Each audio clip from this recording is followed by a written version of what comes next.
آج کا خطبہ۔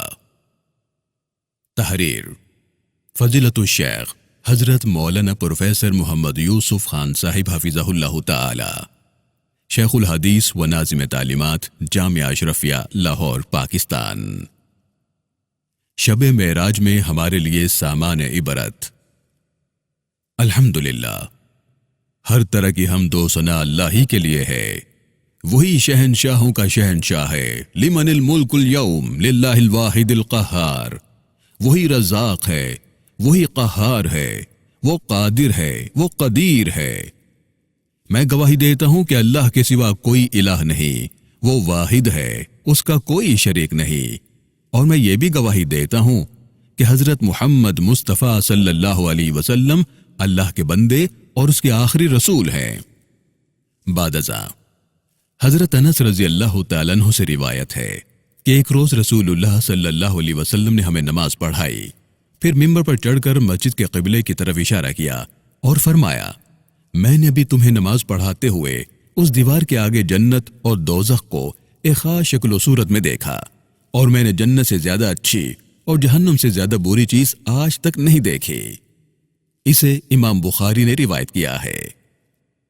میرے پیارے ایمانی بھائیوں، اس روایت میں آپ صلی اللہ علیہ وسلم نے جنت و جہنم کو مثالی شکل میں دیکھا، لیکن بہت سی روایات سے معلوم ہوتا ہے کہ رسول اللہ صلی اللہ علیہ وسلم کو معراج کے موقع پر اللہ رب العالمین نے اپنی قدرت کے بہت سے عجائبات دکھلائے۔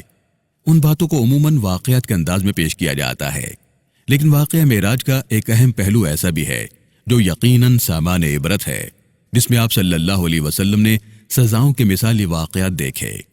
حکیم الامت حضرت مولانا اشرف علی تھانوی صاحب رحمۃ اللہ علیہ نے اپنی سیرت کی معتبر ترین کتاب نشر الطیب فی ذکر النبی الحبیب میں 12ویں فصل تنویر السراج فی لیلۃ المعراج میں واقعہ ششم کے عنوان کے تحت اس واقعہ برزخ کا ذکر فرمایا۔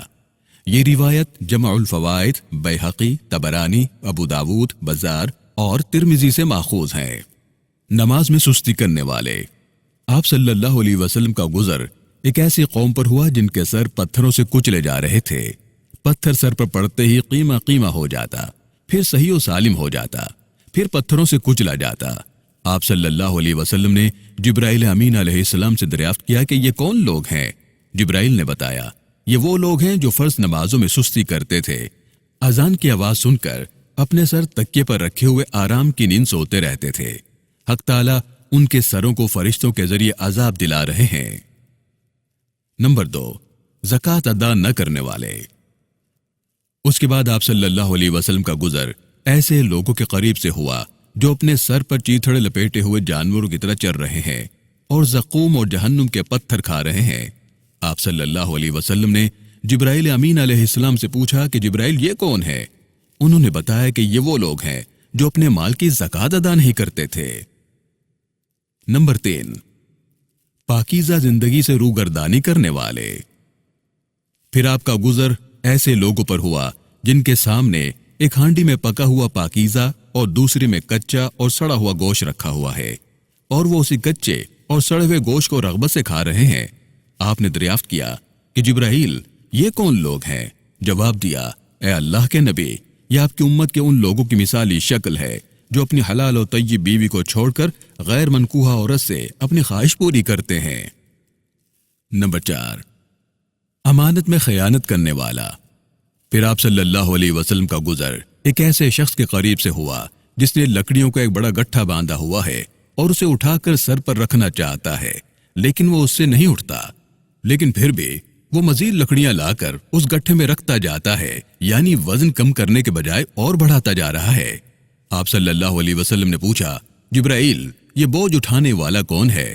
جبرائیل نے جواب دیا، یا رسول اللہ، یہ ایسا شخص ہے جو لوگوں کی امانتیں اپنے پاس رکھ کر ان میں خیانت کرتا ہے اور پہلے لوگوں کی امانتیں ادا کرنے کے بجائے اور دوسرے لوگوں کی امانتیں رکھتا جاتا ہے۔